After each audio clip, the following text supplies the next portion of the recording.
السلام علیکم ورحمۃ اللہ وبرکاتہ۔ ویورز کیسے ہیں آپ؟ امید ہے آپ سب خیریت سے ہوں گے۔ ویورز آج ہم لوگوں نے تہجد کے وقت کی دعا پڑھنی ہے، یعنی آپ جب بھی تہجد کے وقت اٹھیں گے تو یہ دعا پڑھیں گے۔ اعوذ باللہ من الشیطان الرجیم، بسم اللہ الرحمن الرحیم۔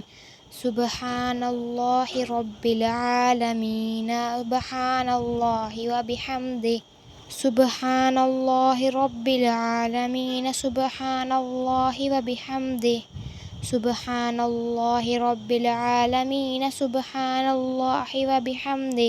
ترجمہ: پاک ہے اللہ تعالیٰ جو رب العالمین ہے، پاک ہے اللہ تعالیٰ اور اسی کی حمد کرتے ہیں۔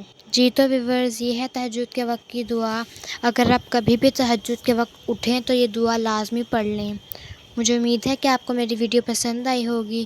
اگر آپ کو میری ویڈیو پسند آئی ہو تو میرے چینل کو سبسکرائب کریں، ویڈیو کو لائک اور شیئر کریں۔ اللہ حافظ۔